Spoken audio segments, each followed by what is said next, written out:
Vaya, ahí estamos ya. Ahí estamos ya.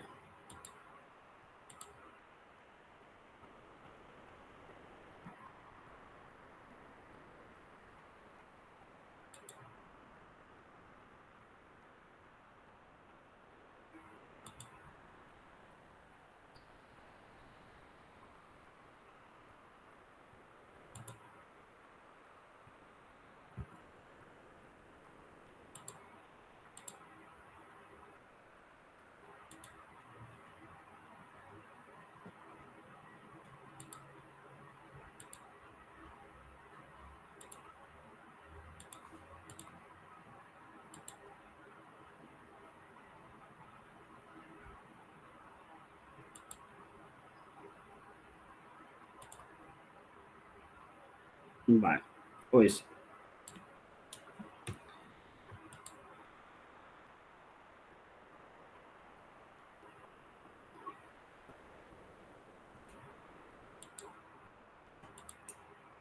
Bien.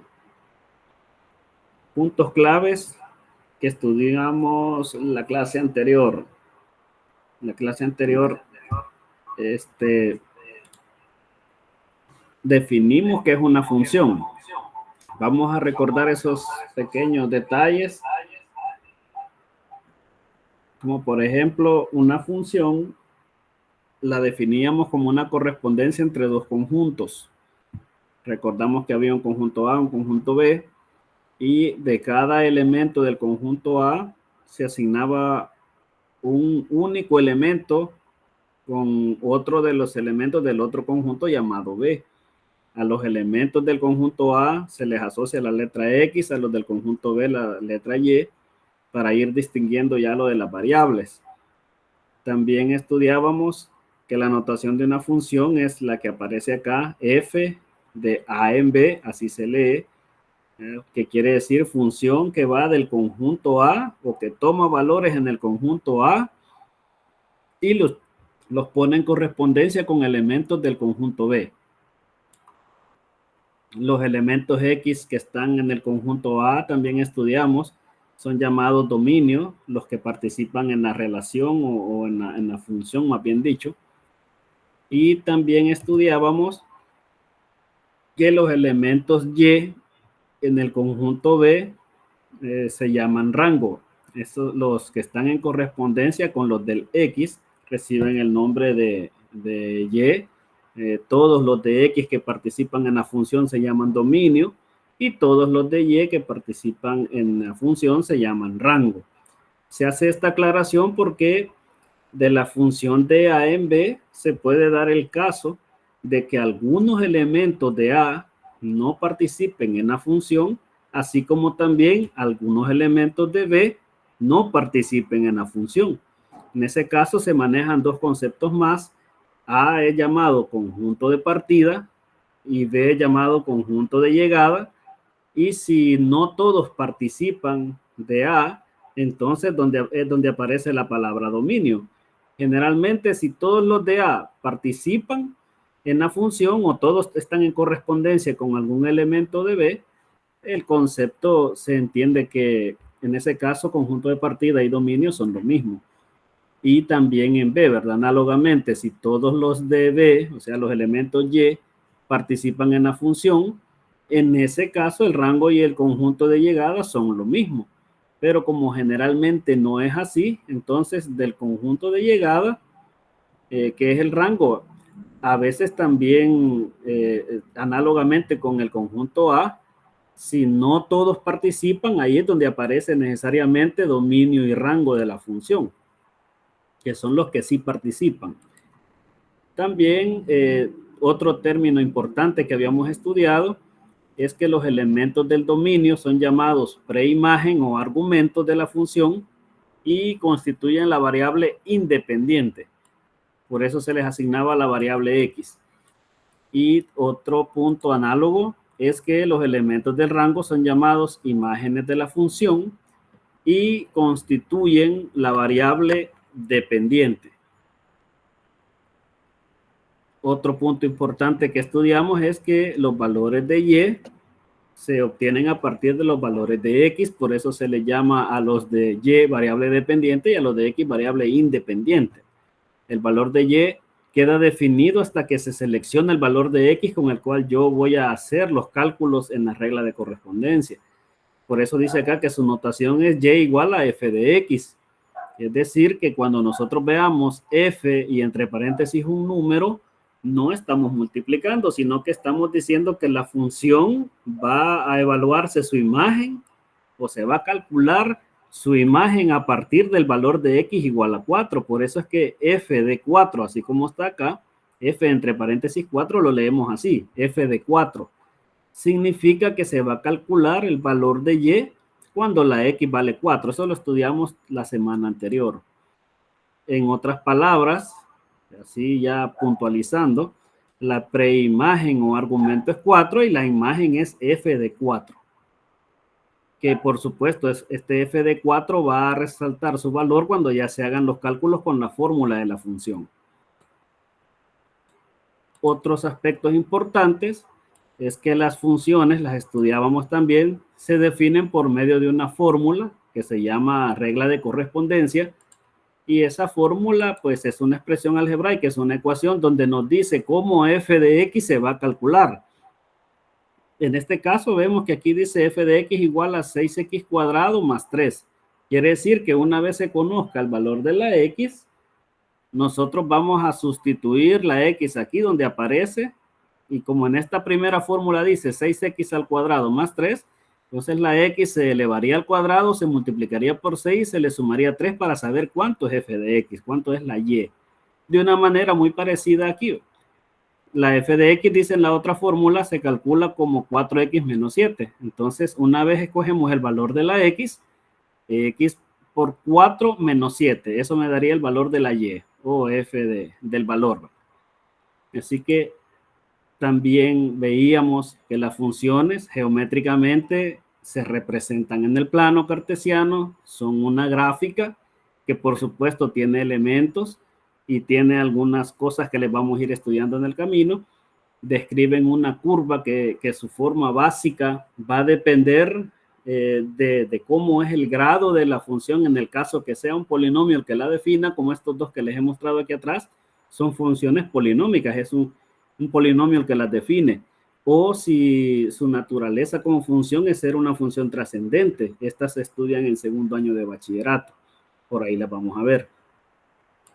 Y como antecedente de educación básica, se les recuerda que se han estudiado las funciones lineales, las de la forma ax más b, y también se han estudiado las cuadráticas de la forma ax cuadrado más c.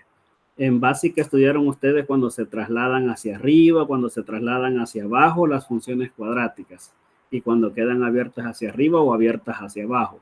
En primer año se va a profundizar con el estudio de la función cuadrática.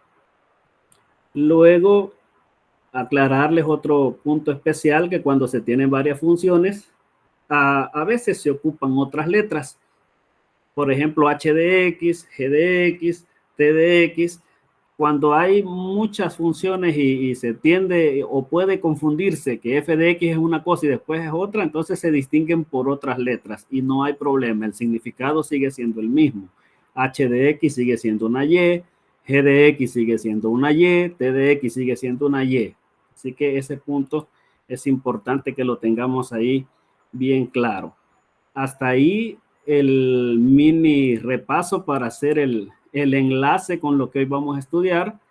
Finalizamos la clase, me recuerdo yo, haciendo estos puntos, ¿va? Que siempre que nosotros veamos un par ordenado, nosotros entendemos, ¿va? Primero que eso es una X, el valor de X, que esto se llama abscisa de la función.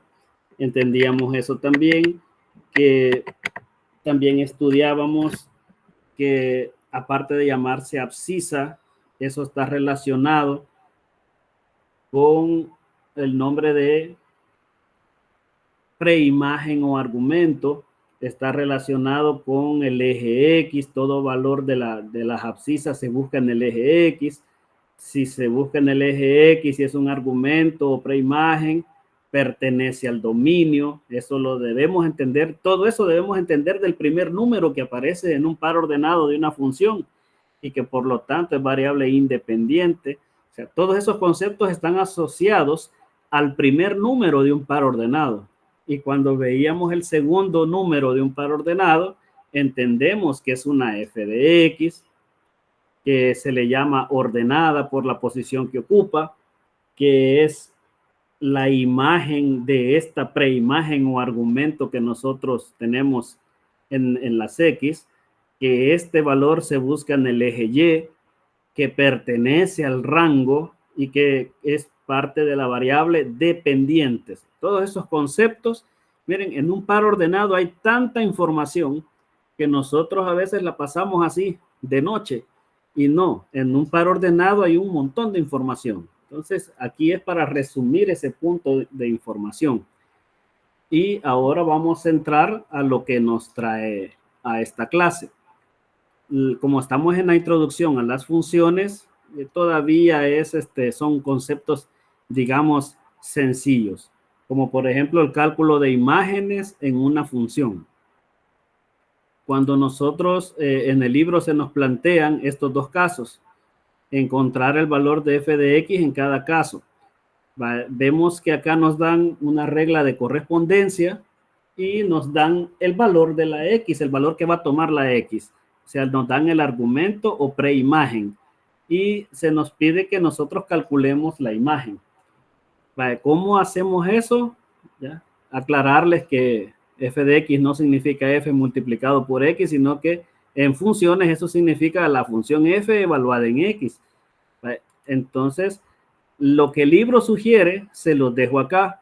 Dice, deben sustituirse los valores de x en la ecuación que nos dan de la función o en la regla de correspondencia. En el primer literal dice que la función va a ser evaluada en x igual a menos 5 y eso se representa así, f de menos 5. Entonces nosotros podemos hacer esa representación, miren, f de menos 5. Y cuando tenemos acá eso, tenemos que tomar la regla de correspondencia que tiene ahí menos 2 y entre paréntesis ponemos menos 5 más 7. De tal manera que ya solo nos resta hacer cuentas. F de menos 5 sería el valor resultante de estas operaciones. Recordemos que primero se hacen las multiplicaciones y por último las sumas. O sea que menos 2 por menos 5, menos por menos da más, y 2 por 5 es 10, y 10 más 7, eso nos da 17. Entonces esto permite decir que la imagen de menos 5 es 17.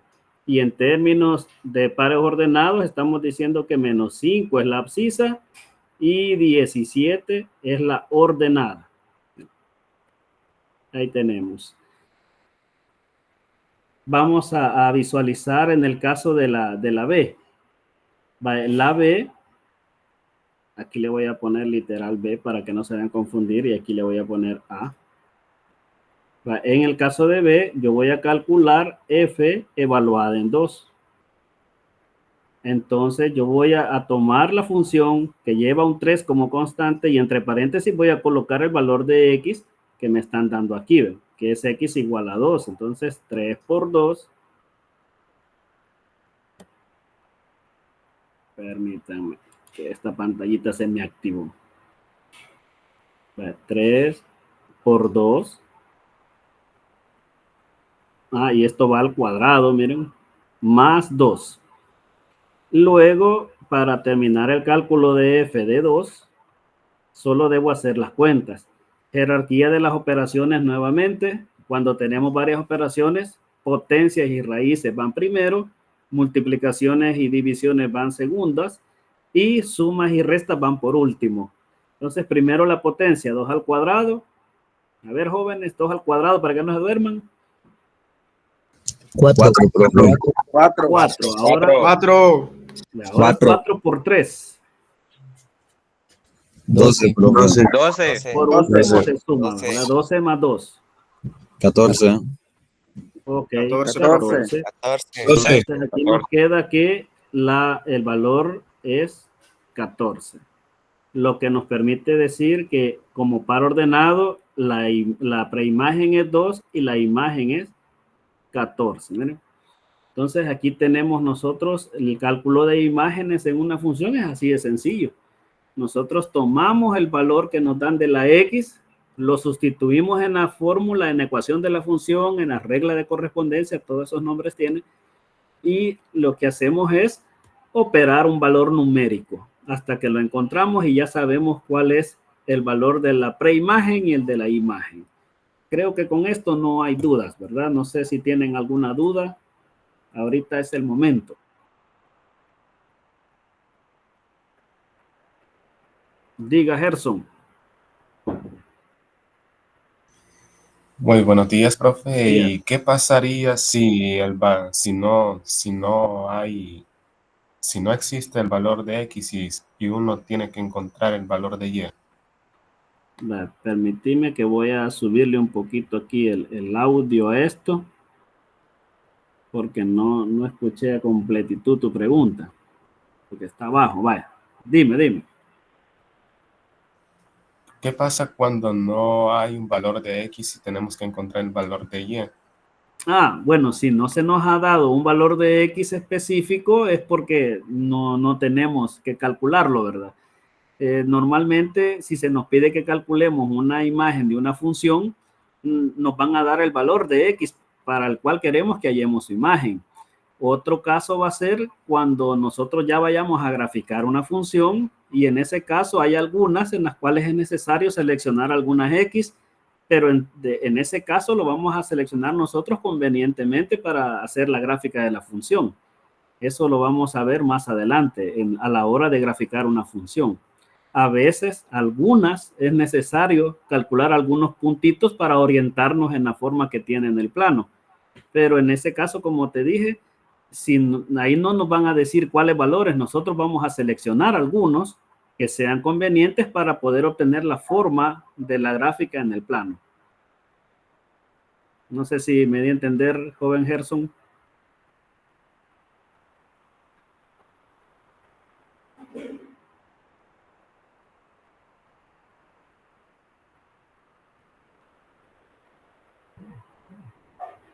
Gerson.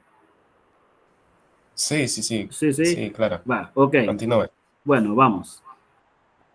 Fíjense bien, esta fue la primera etapa, cuando nos dan un valor de una preimagen y nos piden hallar la imagen. En el libro también aparecen estos otros planteamientos. En este se nos dice, dada la función lineal f de x igual a 2x menos 3, ¿cuál debe ser el valor de x para que f de x sea 11? Voy a darle la oportunidad a uno de ustedes que me diga cuál es la diferencia entre este ejercicio y en los anteriores.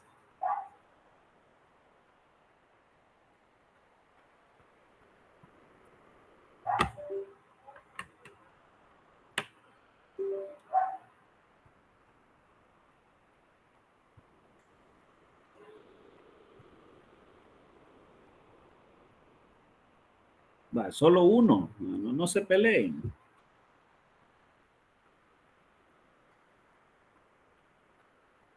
Si quieren les regreso para que vean. Aquí nos daban un valor de x y nosotros encontrábamos el valor de f de x. Pero si leen aquí, ¿cómo dice? ¿Cuál debe ser el valor de x para que f de x sea 11? ¿Cuál es la diferencia fundamental aquí? Diga, Oscar. Bueno, profe, mire, la diferencia es que en el ejemplo anterior teníamos que encontrar el valor de f de x, asignando pues, o sea, cuando ya nos dan valores de x, así, ¿verdad? Y en este caso nos están dando ya el valor de f de x, o sea, de y tenemos que encontrar nosotros el valor de x en este caso, ya que no nos lo han asignado. Ajá. Esa es la diferencia fundamental. Correcto. Entonces, en el libro también les aparecen un par de planteamientos así. De hecho, yo tomé el modelo de los ejercicios que aparecen en el libro para resolverles un par de ejercicios parecidos para que ustedes tengan la noción de qué van a hacer en esos ejercicios. Entonces, ya como lo explicaba Oscar, el concepto está así. Nos dan ya el valor de Y, o sea, nos dicen f de x es igual a 11. Aquí nos pudieron haber puesto que Y, espérenme que vamos a borrarle esto aquí porque no va a ser que se confunda. Aquí nos dicen Y vale 11. O sea, también nos están diciendo, miren, ya tenemos la Y, vale 11, solo falta la X. Por eso nos dicen, ¿cuál es el valor de X para que f de X sea 11? Entonces, ¿qué hacemos nosotros? Ocupamos la información. F de X es igual a 11. Entonces, en esta expresión que tenemos acá, aquí, la voy a retomar. F de X igual a 2X menos 3. Aquí yo le voy a dar el valor de 11. Y eso es igual a 2X menos 3. Lo sustituyo, miren. ¿Por qué? Porque f de X vale 11. De ahora en adelante, una simple transposición de términos podemos aplicar para que podamos hacer el despeje y encontrar el valor de X. Escucho sugerencias de cualquiera de ustedes. ¿Cómo despejamos la X acá? Tenemos que dejar la X despejada solita y mover el 11 al menos 3 o bien el 3 al 11, menos 3 al 11. Conviene más que transpongamos menos 3, porque la variable X se queda sola al lado derecho, ¿verdad? Y en ese caso, ¿cómo sería? 11 más 3. Más 3. Y solo queda el 2X. ¿Ya? Al otro lado. Miren, 2X. Luego vamos a hacer este proceso de reducción de cantidades aquí. 11 más 3 es 14. Y eso es igual a 2X. De aquí creo que es evidente para ustedes cuánto vale X. Porque X es un número que multiplicado por 2 nos da 14. Es 7, profe. 7. 7. Entonces, esto implica que X tiene un valor de 7, ¿no? ¿Por qué? Porque 7 por 2, 14. Si alguno no lo ve tan claro así, entonces recuerde que si tiene 14 igual a 2X, el 2 que multiplica la X pasa a dividir y nos queda 14 entre 2, que es igual a X, y 14 entre 2 le va a hacer que le aparezca el 7, ¿verdad? También puede seguir ese camino.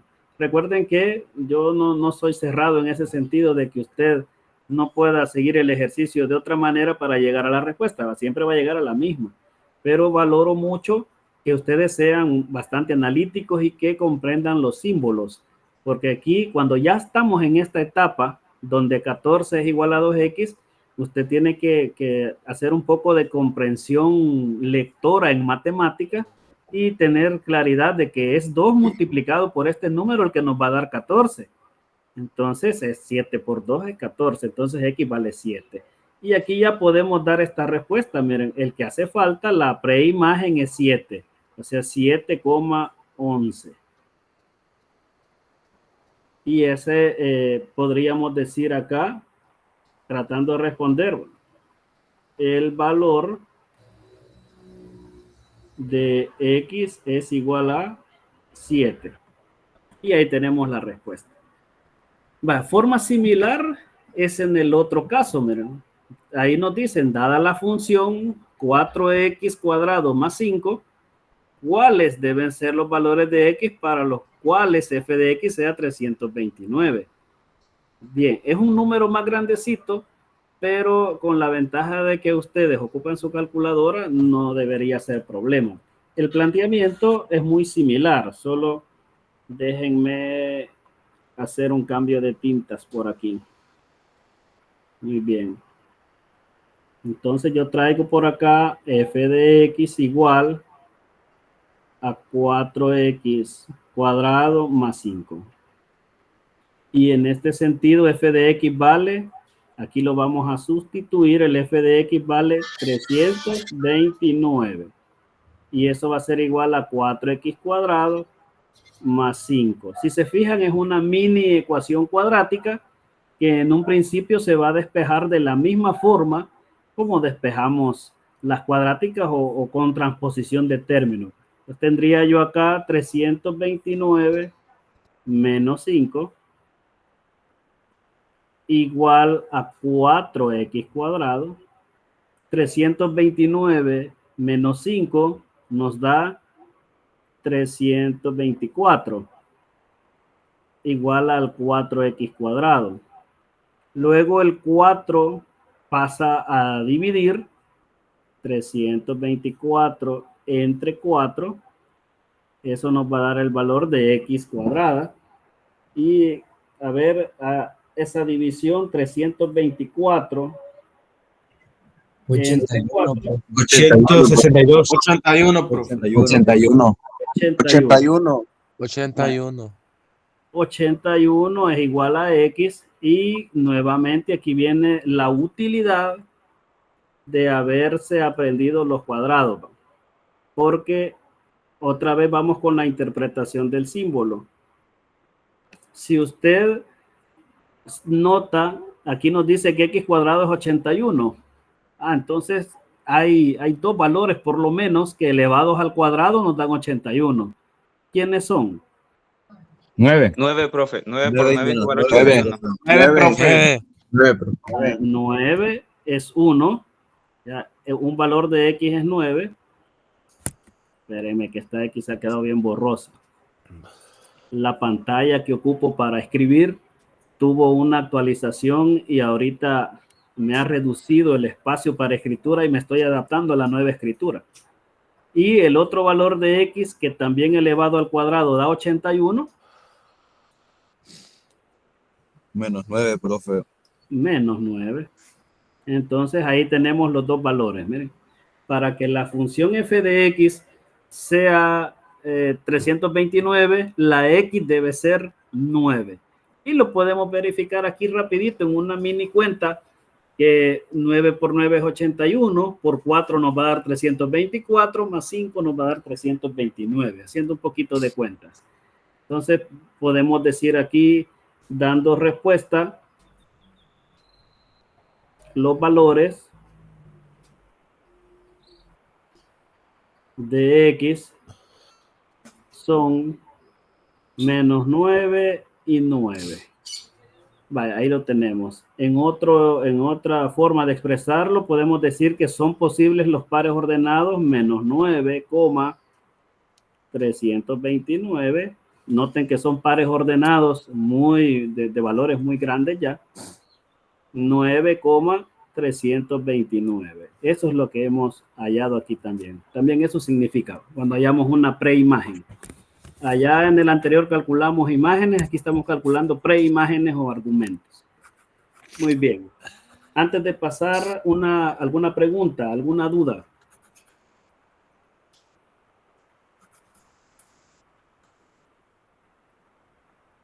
Y si no, pues me confirman ahí para poder darle paso a la siguiente. No, profe, todo está claro. No, profe. No, ya. profe, Todo claro. entendido. Bueno, vamos a dar pasos al siguiente punto. Con respecto a la gráfica de una función, que es el siguiente punto que se trata en el libro, les doy estos tips. Para verificar si un gráfico representa una función, debemos centrar nuestra atención, ¿verdad?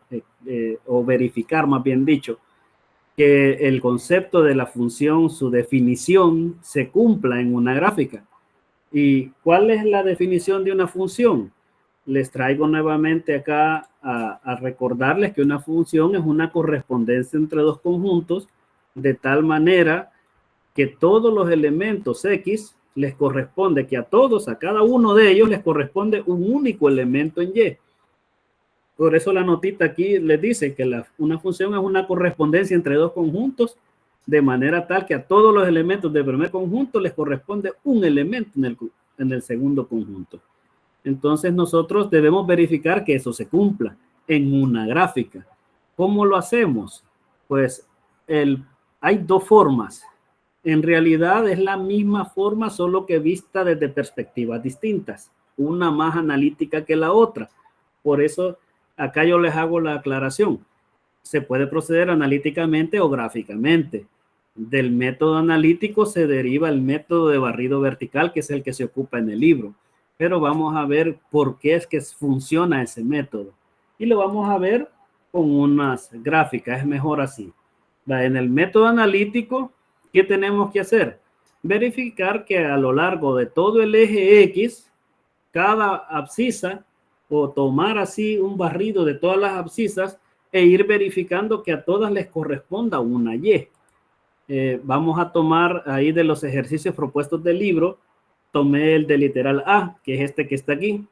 Entonces, si yo me fuera analíticamente, puedo, por ejemplo, buscar un valor X sub 1, acá lo podemos ver, un valor X sub 1, para el cual yo puedo ir a ver el contacto en la gráfica. No sé si se logra ver el puntito, avísenme ahí la línea punteada si se mira. Porque la otra sería buscarla aquí. No, profe. No se ve, profe. No, profe, no se alcanza a ver. No se ve, profe. No, mucho. No se mira, aquí en la presentación se ve, pero ahí no se ve. Entonces voy a tratar de hacerla aquí con esto. Aquí damos un seguimiento en la gráfica y llegamos nosotros a establecer contacto. Aquí. Ahí se establece contacto y de ahí nosotros verificamos que en el eje de la Y le corresponda un valor. No sé si hoy ya se ve o tampoco. Porque yo estoy conectado en otro dispositivo y no se mira tampoco, va. No, profe. No, aún no, profe, no se alcanza a observar. No, profe. No se ve nada. No, profe. Pero sí se ve el valor de Y nuevo. Quiero ver. El valor de Y que apareció no se ve tampoco. No, profe, no aparece nada. Como No aparece, profe. No, profe, solo el valor de No, X. profe. como que se ha quedado congelado. Esperen, me voy a salir un ratito para volver a cargar la presentación, porque puede ser que se haya congelado, ¿va? Acuérdense que esto de las conexiones en línea, cuando son así en tiempo real, siempre hay cosas que ir viendo, ¿va?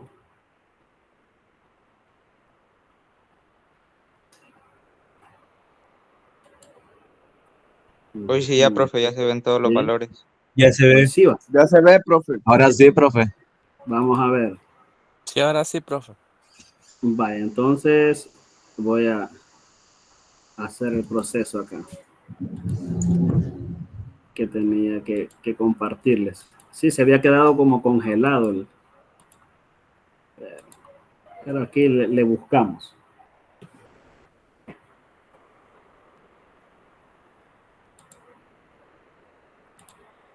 Vale, quiero ver. Sí, vamos. Ajá. Y ahí el valor de Y sub 2. Ajá.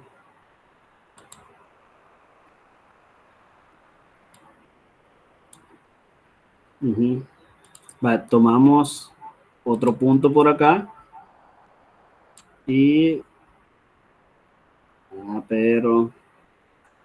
estoy viendo que a ustedes no les aparece, va que les sigue apareciendo la pantallita donde no está con pantalla. Ajá. Sí, profe, Sí, como que aún se ha quedado congelado otra vez. Miren, qué terrible. Profe, puede intentar duplicando pantalla. Tal vez ahí con F8 creo que es. No, lo que pasa es que aquí en Google Meet se selecciona la pantalla que yo voy a compartir. Aquí así va.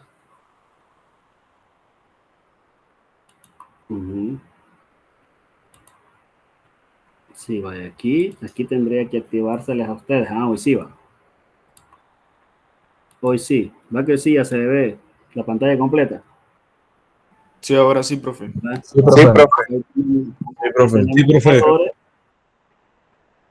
Bueno, entonces, ahí como les decía, ahí ya verificamos en el primer paso que para la x sub 1 le corresponde una y sub 1. Tomo una x sub 2, pero busco hacer contacto con la gráfica. En este caso tendría que ir hacia arriba. Ahí pueden ver ustedes la línea que hace contacto con la gráfica y luego busco en el eje Y y me doy cuenta que está en concordancia con una y sub 2 y ya no tiene este mismo valor de x otro punto con el cual hacer pareja. También puedo verificar otro punto más cercano, me voy hasta más arriba y veo que ahí hay un y sub 3, un único valor para él. La dinámica es la misma, el método analítico busca eso, que a lo largo de todo el eje X yo voy tomando algunos puntos y voy verificando que a todos les corresponde un valor de la Y. X sub 5 solo está emparejado con Y sub 5. X sub 6, este ya me hace ir para abajo, pero veo que solo tiene un valor. Entonces, ya repasé, digamos, todo el eje X y he visto de que a cada valor de X solo le ha correspondido un valor de Y en todo el gráfico. Entonces, yo puedo concluir que el gráfico representa una función. Este es el método así analítico de ir viendo las coordenadas e ir viendo sus puntos. Pero de este se deriva el método que el libro sugiere. Aquí podemos ver, por ejemplo, una gráfica que no es función. Miren, y aquí rapidito, se toma un valor x sub 1 y yo veo que me puedo ir hacia arriba y hacia abajo y puedo encontrar que esa x sub 1 está haciendo pareja con la imagen y sub 1, pero también tiene otra imagen aquí en y sub 2. ¿Qué es lo que he encontrado aquí? Lo que he encontrado es esto, miren, en el primer conjunto está x sub 1, pero tiene dos valores asociados, y sub 1 y y sub 2. Por lo tanto, eso rompe la definición de función. ¿Por qué? Porque la definición de función que me dice que a cada valor de x le corresponde un único valor en y. Entonces, esta gráfica no representa una función. Es una relación matemática, pero no es una función, porque hay variables relacionadas para que se puedan formar esas figuras, pero no es una función. Entonces, vean cómo es de importante el analizar las gráficas y luego vamos a ver a qué se refiere el método de barrido. Este método analítico, ya viéndolo en su forma práctica, consiste en esto. O sea, es el mismo método, pero en una forma más práctica, que a esa se le llama método de barrido vertical. Se trazan líneas verticales a través de todo el plano y pasando por toda la gráfica. Con el objetivo, lo que tenemos que nosotros ponerle atención es que cada recta vertical que yo trace y que toque el gráfico, lo toque, como dice acá, una vez. Miren, una vez tiene que tocarlo. Vamos a ver el método aplicado al primer ejercicio que vimos de la forma analítica. Trazo una recta, esta, pues, si el gráfico se extiende más hacia abajo, va a tocarlo una vez. Pero miren esta, ahí aparece el contacto. Voy a ponerle un puntito así, bien resaltado para que lo vean, que solo es uno. Trazo otra recta. Y notemos ahí otro punto de contacto, ¿no? Uno nada más. Y eso lo voy verificando. Por eso se llama método de barrido, porque queda similar al rastro que deja una escoba cuando pasa en el suelo. Quedan líneas así paralelas. Entonces lo que hacemos es barrer la gráfica. Miren, hasta el eje Y debe tocar solo una vez la gráfica. Miren, un punto, un punto, un puntito, un puntito, un toque nada más. Y si yo ya me termino el gráfico y me doy cuenta que en todas las posiciones posibles las rectas solo fueron tocando una vez el gráfico, eso lo que me está diciendo es que para cada X solo se ha encontrado una Y que le corresponde. Entonces yo puedo concluir el gráfico representa una función, es una función la que se ha graficado. No sé cuál de los dos métodos ven ustedes más sencillo.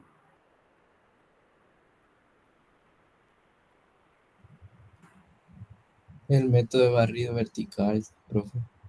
Más fácil.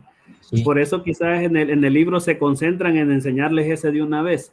Pero como yo les he enseñado, a cada método práctico, así entre comillas, está fundamentado en un análisis previo, en una argumentación formal de por qué es que funciona. Por eso se las mostré anteriormente. Entonces, el método de barrido es muy eficaz. Ya, sí, y ahí les pongo una nota. Voy a moverles el letrerito este. Ya, si alguna de las rectas toca más de un punto de la gráfica, se concluye que no es función. Si le aplicamos este método al de la circunferencia que vimos, pues de inmediato vamos a ver que hay rectas que tocan 2 puntos y ahí se acabó, ya no es función, solo es una relación matemática. Entonces, esto es con respecto a la lección. Ahí en la lección del libro van a encontrar que hay 4 gráficas, de las cuales ya analizamos aquí esta, y ya ustedes analizan ahí en el libro, resuelven, ahí le hacen el método de barrido a todas y concluyen si es función o no es función. Ahí en el mismo libro, no es necesario que lo hagan en el cuaderno porque ahí están los grafiquitos ya hechos solo para que les apliquen el método. Vamos a avanzar. Bueno, si no hay preguntas. Concluyendo, he tomado también esto del libro. En el libro les dice a manera de conclusión, una línea trazada en el plano cartesiano, cuyos valores de x se encuentran en un intervalo y, corresponde a la gráfica de una función si toda recta vertical trazada en el intervalo corta a la línea en un único punto. A esta manera de reconocer gráficas se le conoce como prueba de la recta vertical. En otros libros dice método de barrido vertical y pues es lo que acabamos de estar estudiando. Y dice, esto ocurre debido a la definición misma de función. A cada elemento x le corresponde un único elemento y. Las rectas verticales trazadas en la gráfica representan un valor específico de x. Si esta corta la gráfica de una función en un único punto, entonces esto indica que para ese valor de x hay un único valor de f de x o de g de x de la función que sea. Esa es la conclusión que aparece ahí para ir afinando lo que hemos estado hablando. Ahí queda en el libro, ¿verdad? Ahí está la conclusión para que no se les olvide el momento de estar estudiando. Y por aquí les dejo la nota, que realicen los ejercicios de los cuales les hablaba. La página 80 es la que se va a trabajar para el libro. Esta presentación que les estoy proyectando acá se las voy a compartir en el grupo para que ustedes tomen sus apuntes de clase. Así que tranquilos, ¿verdad? Pongan atención a la explicación y realicen las preguntas que sean necesarias. Así que vamos avanzando. Hablemos de esto. El dominio y rango de una función es lo que sigue en las lecciones del libro. Fíjense que hablar de dominio y rango, esto es bien amplio, pero el primer acercamiento que hace el libro es que ustedes lo puedan leer en forma gráfica. El cálculo del dominio y rango lo vamos a ir estudiando para cada función en especial. Cada función tiene una manera particular de calcular su dominio y rango. Pero aquí, como les digo, el libro hace una primera aproximación en forma gráfica. O sea, que ustedes puedan ver una gráfica y poder leer cuál es el dominio y cuál es el rango en una gráfica. Vamos a ver que hay 2 preguntas en el problema inicial que están planteadas de esta forma. Miren, les dan una gráfica, les dice para la gráfica de la función f de x igual a 3x cuadrado, que es esa que está ahí, responde lo siguiente: ¿para qué valores de x está definida f de x? ¿Y cuáles son todos los valores posibles para f de x? Esas 2 preguntas encierran ahí los 2 conceptos de dominio y rango. ¿Qué recordamos que es dominio? Quiero escuchar ahí a los que han estado en clase. Un voluntario que me diga qué hemos estudiado que es el dominio. Y otro que me diga qué hemos estudiado como rango. Diga. Profe, Diga. el dominio sería como el valor independiente. Correcto, los valores de la variable independiente. Ajá, Brandon.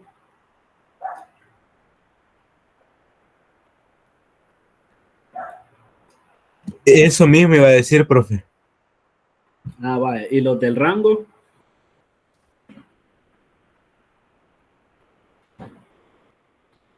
Diga. Sería la de la variable dependiente.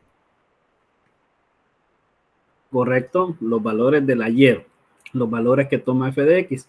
Entonces debemos nosotros verificar, por ejemplo, les pongo ahí ese rectangulito en todo el eje X.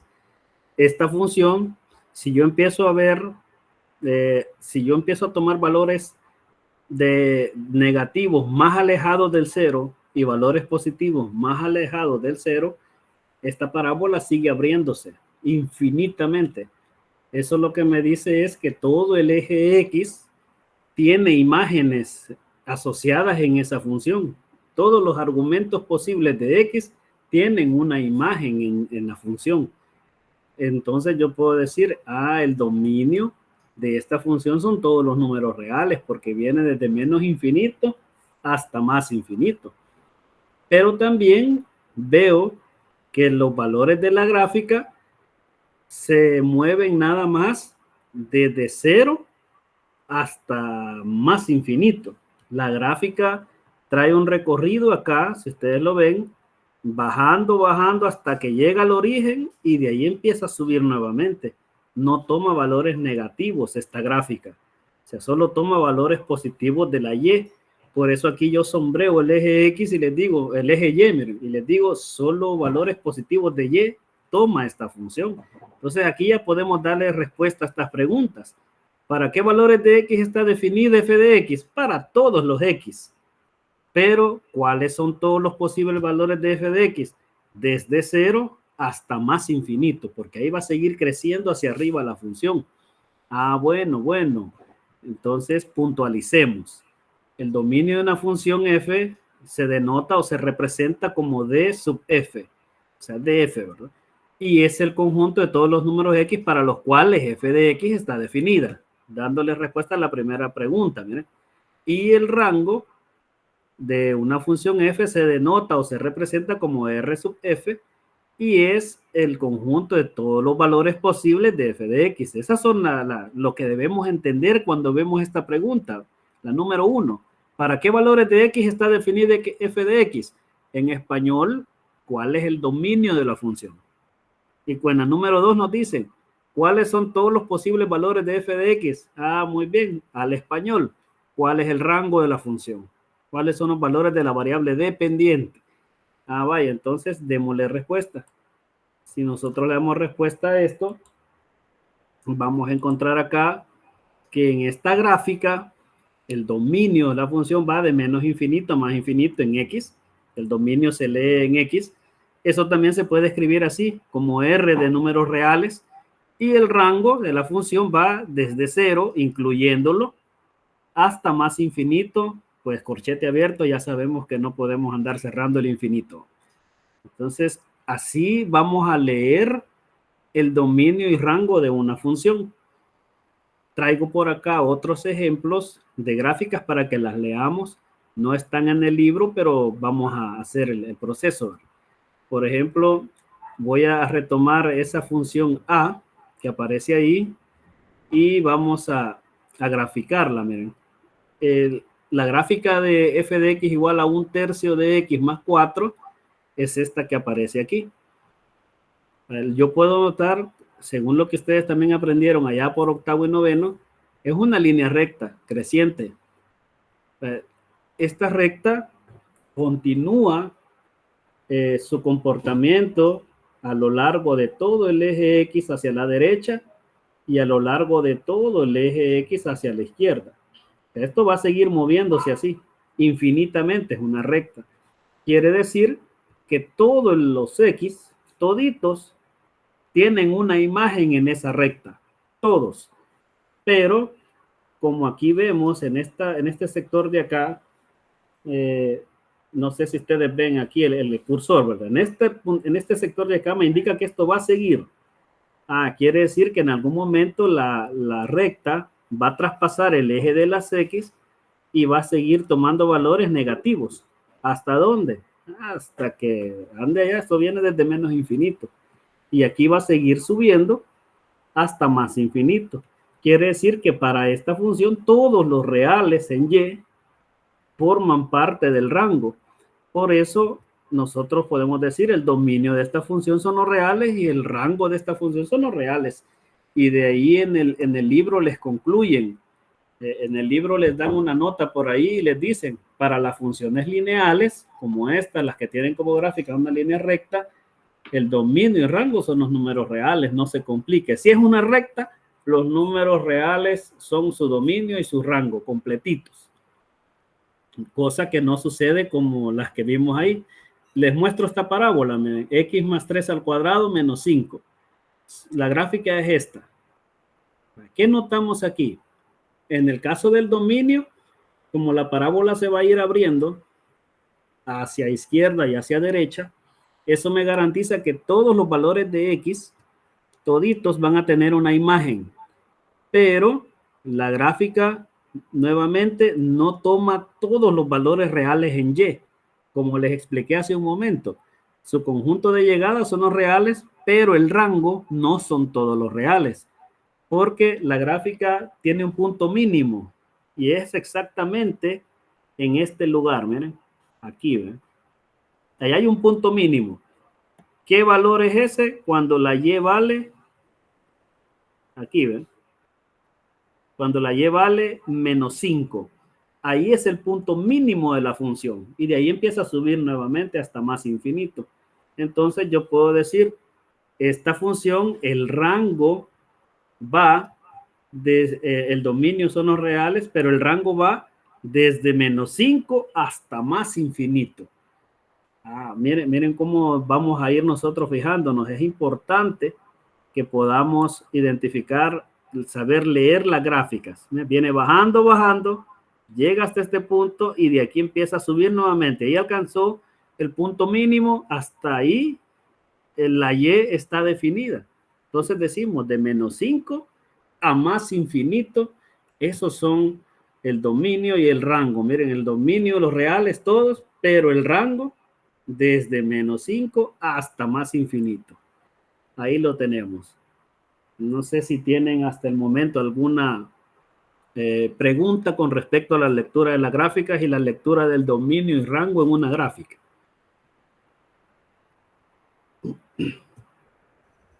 No, profe. ¿Estamos bien? Sí, profe. Sí, profe. Entonces, Sí, profe. Sí, profe.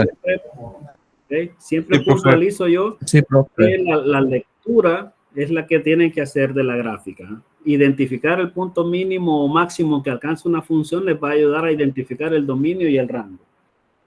Ya veo que hay una mano levantada de Miguel. Diga, Miguel. Sin querer, profe. Disculpe.